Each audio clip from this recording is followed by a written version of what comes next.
We provide you the platform to turn your dreams into reality. Give wings to your aspirations with KR Mangalam University. नमस्कार, news nation digital के हमारे इस खास episode खबरें दुनिया की में आपका स्वागत है। मैं हूं Sumit Kumar Dubey and this video is co powered by KR Mangalam university. एक तरफ जहां पिछले 3 साल से ज्यादा वक्त से रूस और यूक्रेन का युद्ध चल रहा है, भारत और पाकिस्तान के बीच पहलगाम आतंकी हमले को लेकर जंग का माहौल बन रहा है, तो वहीं खाड़ी में इजराइल एक बार फिर से जंग की हुंकार भरने लगा है। ईरान के समर्थन वाले यमन के हूती बागियों ने इजराइल के सबसे बड़े एयरपोर्ट पर मिसाइल दाग कर ये साबित कर दिया है कि उन पर लगातार हो रहे अमेरिकी हमलों के बावजूद वो यानी हूती बागी अभी भी इतने मजबूत हैं कि इजराइल की सबसे महफूज जगहों को भी सीधे निशाना बना सकते हैं। इजराइल अब जवाबी कार्रवाई कर रहा है और गाजा में फिर से घुसने की तैयारी भी। इन तमाम घटनाक्रमों के बीच अमेरिका और ईरान के बीच हो रही बातचीत से जो उम्मीद बनती नजर आई थी वो अब टूटती नजर आ रही है। यानी खाड़ी में अब एक ऐसी जंग के आसार बनते नजर आ रहे हैं जिसमें टारगेट पर खुद ईरान होगा। लेकिन ईरान को मिटाना इजराइल और अमेरिका की जोड़ी के लिए इतना आसान नहीं होगा, क्योंकि हूतियों ने जिस मिसाइल से इजराइल की तमाम सुरक्षा चक्रों को नाकाम किया है वो उन्हें ईरान से ही हासिल हुई है, ऐसे दावे किए जा रहे हैं। यानी ईरान की मिसाइल पावर इजराइल पर भारी पड़ सकती। अब हम आपको हूतियों के उस मिसाइल हमले के बारे में थोड़ा सा तफसील से बताते हैं जिसने इजराइल समेत अमेरिका को भी चौंका दिया है।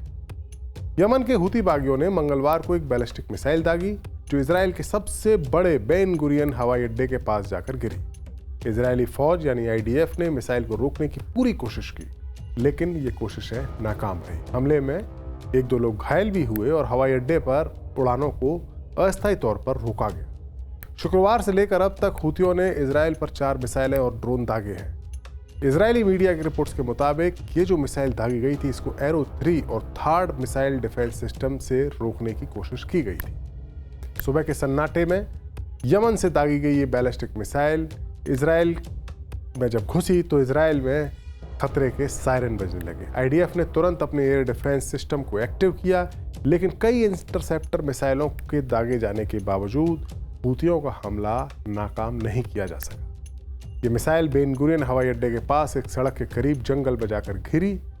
सर्विलांस कैमरे ने इस मिसाइल के गिरने के वीडियोस भी कैप्चर किए। जब मिसाइल धमाके के साथ जमीन से टकराई तो हवा में मिट्टी उछल गई और तकरीबन 25 मीटर का गड्ढा वहां पर हो गया। IDF यानी इजराइल डिफेंस फोर्सेस इस मिसाइल को रोक पाने में अपनी नाकामी की अब जांच कर रही है, और उसका पहलू यह है कि आखिर कैसे एयर डिफेंस सिस्टम फेल हुआ। हूती बागियों ने शुक्रवार से लेकर इजराइल पर हमलों की झड़ी लगा दी है। 4 बैलिस्टिक मिसाइलें और 2 ड्रोन दागे जा चुके हैं, जिनमें बेन गुरियन पर हमला सबसे बड़ा हमला है। ये हवाई अड्डा इजराइल का सबसे बड़ा हवाई अड्डा है, इंटरनेशनल हवाई अड्डा है। कई देशों की फ्लाइट्स यहाँ पर आती हैं जाती हैं, और जब यह हमला हुआ तो फिर उन फ्लाइट्स को अस्थायी तौर पर रोका भी गया। इजराइल की साख के लिए एक तरह से कहा जा सकता है कि हूतियों का ये मिसाइल हमला एक बहुत बड़ा झटका साबित हुआ। जिस इजराइल की हवाई रक्षा प्रणाली को दुनिया में बेस्ट माना जाता है वो आखिरकार हूतियों की मिसाइल के आगे नाकाम कैसे हो गई, और ख़ासतौर से तब जबकि अमेरिका ने भी ऐसे मिसाइल हमले से निपटने के लिए अपने बेहतरीन एयर डिफेंस सिस्टम यानी थर्ड को इजराइल में तैनात किया था। अब हूतियों के पास जो हथियार है वो ज़्यादातर तो ईरान से ही मिले हुए हैं, लिहाजा ये माना जा रहा है कि इजराइल और अमेरिका के एयर डिफेंस को चकमा देने वाली ये एडवांस मिसाइल भी ईरान की ही ईजाद की हुई है। ईरान ने भी पिछले साल अक्टूबर में जब इस्माइल हानिया और नसरल्ला की मौत के जवाब में इजराइल पर ये हवाई स्ट्राइक की थी या मिसाइल स्ट्राइक की थी, तब भी उसकी कई सारी मिसाइलें वो इजराइल का एयर डिफेंस सिस्टम रोकने में नाकाम रहा था, और वो मिसाइलें अपने टारगेट के आसपास जाकर गिरी थी। कई बैलिस्टिक मिसाइलें इजराइल में जाकर गिरी थी। उस वक्त भी ये सवाल उठा था कि ईरान की मिसाइलों के आगे इजराइल का air defence system full proof नहीं है। बहरहाल इस ताज़ा मिसाइल हमले ने इजराइल को काफ़ी ज़्यादा गुस्से में ला दिया। इजराइल आग बबूला है। इजराइल ने सोमवार की रात को यमन में हूतियों के कंट्रोल वाले बंदरगाह शहर हुदैदा पर काफ़ी तगड़ी बमबारी की। इजरायली सेना के मुताबिक यमन के बंदरगाह शहर पर हमले में 20 इजराइल के फाइटर जेट्स ने हिस्सा लिया। हमले में हूतियों के बुनियादी ढांचे को निशाना बनाया गया, ऐसा दावा किया गया है, जिसमें हुदैदा बंदरगाह और उसके पास के शहर बाजिल के पास एक कंक्रीट की फैक्ट्री शामिल है। इजराइल के फाइटर जेट्स ने लगभग 2000 किलोमीटर की उड़ान भरकर हूथियों के इन ठिकानों पर बम बरसाए। आईडीएफ ने बताया कि इनके फाइटर जेट्स ने हूथियों के टारगेट्स पर कम से कम 50 बम गिराए। इस ऑपरेशन में IAF, रिफ्यूलर और जासूसी विमानों ने भी हिस्सा लिया। इजरायली सेना ने हमले के बाद तस्वीरें भी प्रकाशित की। जाहिर सी बात है, इन तस्वीरों में फाइटर जेट्स को उड़ान की तैयारी भरते हुए दिखाया गया है। जाहिर सी बात है, जब मिसाइल के इजराइल के एयरपोर्ट में गिरने की तस्वीरें भी CCTV कैमरे के तहत जो कैप्चर हुई थी, जब वो वायरल हो गई तो इजराइल की फौज को भी अपने हमले की तस्वीरें तो दिखानी ही थी। ये एक प्रोपेगेंडा वॉर भी है। इजरायली सेना ने कहा कि यह हमला हूथियों की अर्थव्यवस्था और उनके मिलिट्री प्रोडक्शन के लिए एक झटका है। बाजिल कंक्रीट की फैक्ट्री जिसको निशाना बनाया गया, वो हूथियों के शासन के लिए एक बहुत इंपॉर्टेंट आर्थिक संसाधन के रूप में काम करती है और उसका उपयोग सुरंगों और मिलिट्री की बुनियादी ढांचे के निर्माण के लिए किया जाता है, ऐसा IDF ने दावा किया है।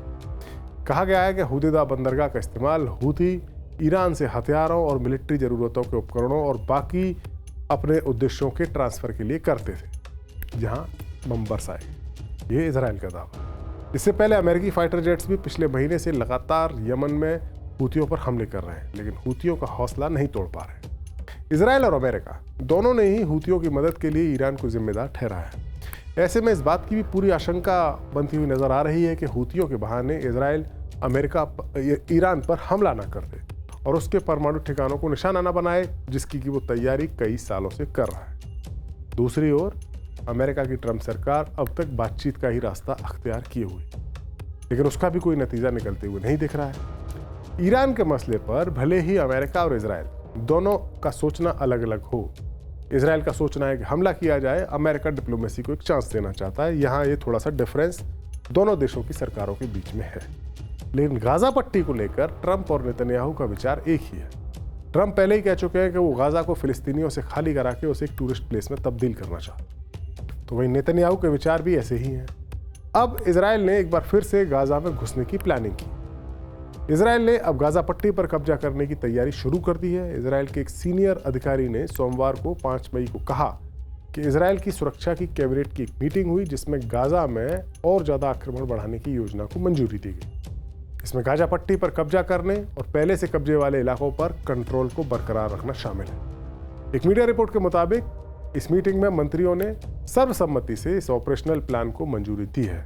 इस फैसले के कुछ ही घंटों पहले इजराइल के मिलिट्री चीफ इयाल ज़मीर ने घोषणा की कि हमास पर हमलों को तेज करने के लिए इसी वीक रिजर्व में बैठे हजारों सैनिकों के लिए कॉल अप ऑर्डर जारी किए जाएंगे। यानी इजराइल की डिफेंस फोर्सेज में जो फौजी रिजर्व में हैं, जो अभी तक जंग में नहीं गए थे, उनको भी बुलाया जाए।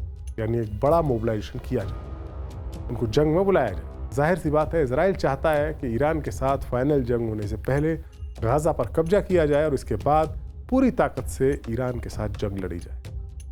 लेकिन ईरान को कोई कमज़ोर मुल्क नहीं समझा जा सकता और इसकी नज़ीर इजराइल को उस वक्त मिल गई होगी जब हूथियों की एक मिसाइल ने उनके सबसे मजबूत सुरक्षा सिस्टम को धता बताते हुए एयरपोर्ट के पास हमला कर दिया। हमारा वीडियो आपको कैसा लगा? कमेंट सेक्शन में जाइए और अपनी राय हमें ज़रूर दीजिए। नमस्कार।